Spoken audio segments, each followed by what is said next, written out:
I hope you guys can see me. If not, then you'll have to listen to my voice.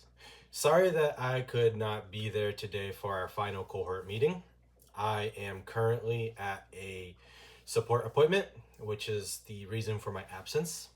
If you don't mind, can you go ahead and give a quick prayer for the success of this meeting and that we gain another support partner?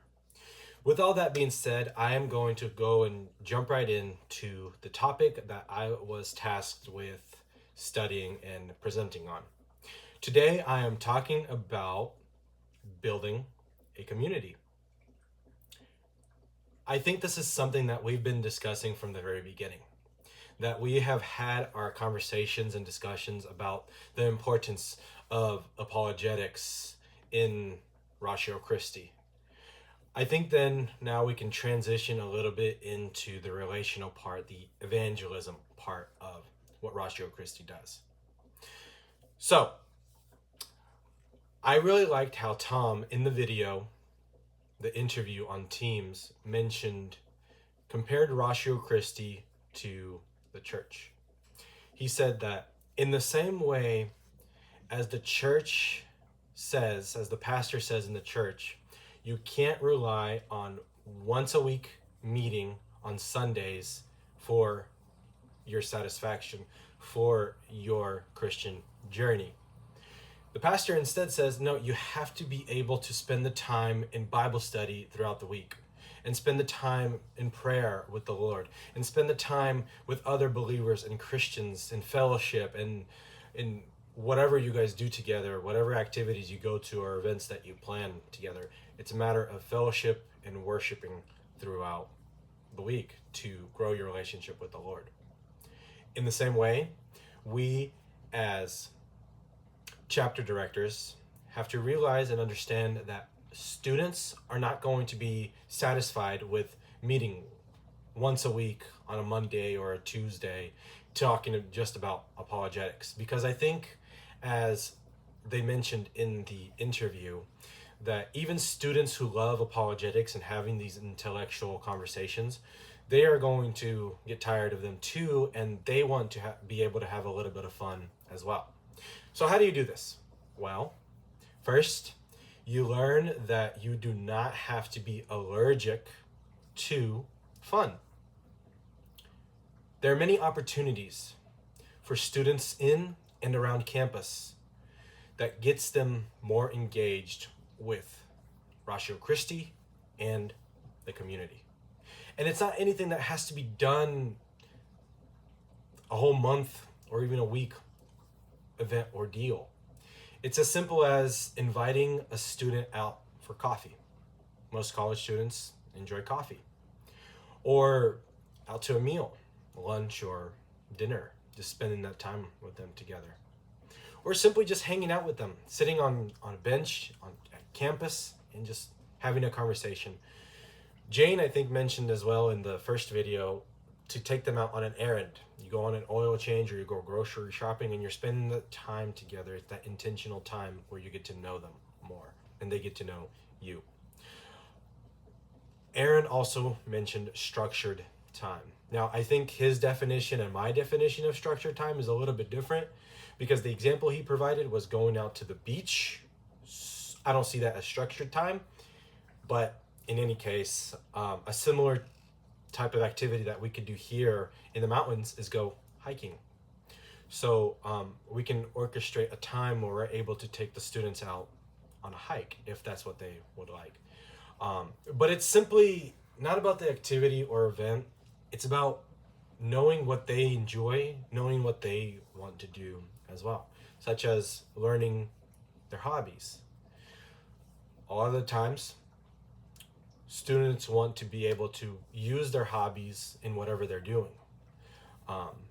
So first reason why it would be really good to learn about their hobbies is that you can include them in the club. If you have a student who enjoys art, or as the example that they give, photography, then you let them use their artistic skills to design a t-shirt or a sticker or a picture on a mug or the logo or whatever it may be, right?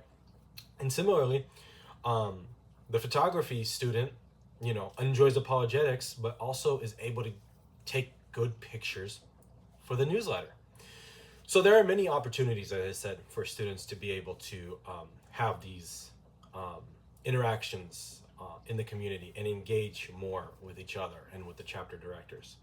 One of those ways is the chapter director, if they have the space and they can afford it, open up their home for those students. Invite them out to a movie night or to a game night, play some board games, or just in general spend that time together. Maybe if they have a pool, they go out and bring students over for the pool, or maybe even a dinner where they bring them in and they feed them, because college food can't always be the best and dorm life isn't always the most engaging if you don't like going out to parties. But they gave so many more examples about what you could do casually with students, Jane and Aaron. They also provided examples, of course, building up your relationship with the Lord. So you can do the same way you can do movie nights at your home. You can also do Bible studies, having the students feed on the Word on a regular basis as well.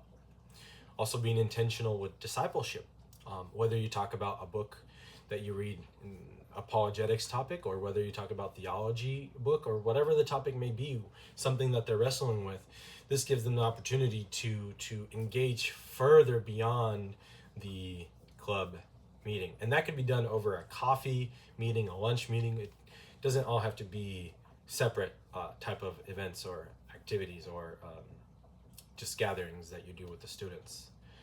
The one more example that they provided, and this is a lot of information, is connecting a student with the church. And it may not be your church because you may be living too far from the campus, but you can potentially find a church near campus that will allow them to be able to get connected, to get plugged in, and to have that regular congregation style teaching from a pastor, being able to present that other perspective, because we're not a church body, we're not a church gathering, and so it's just giving them that opportunity as well.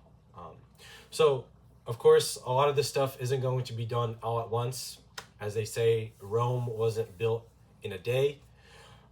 So I think what's really would be good is to take maybe one or two of these ideas and just put them into place and see what happens, to give those students just the opportunity to be able to interact with the student leaders and with each other as well.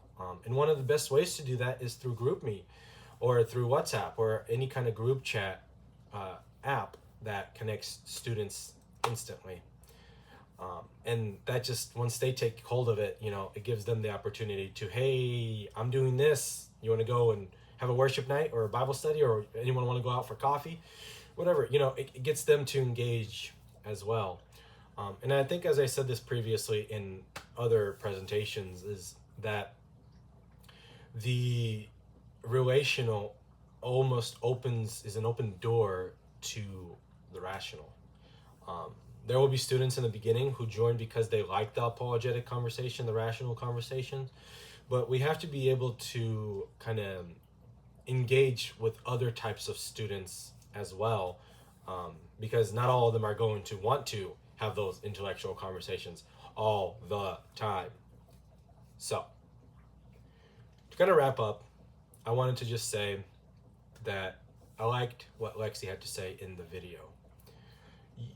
When you are giving these opportunities for the students to come together in this kind of engaging way, it does not mean that you are all of a sudden sacrificing the mission, the vision, and the material of Ratio Christi, but rather you're enhancing it, because you're teaching students that being a Christian isn't just about Bible study, isn't just about sitting and talking about these life-changing topics. Rather, it's also about fellowship. It's also about engaging and connecting and worshiping the Lord with each other in fellowship. That's my presentation. I hope you guys have a great day, and that your presentations go well, if maybe depending on the order of my presentation. But thank you so much for this time. These cohort meetings have really been valuable for my growth as eventually getting on campus and once I'm done support raising. So thank you so much, and hope it goes well. God bless.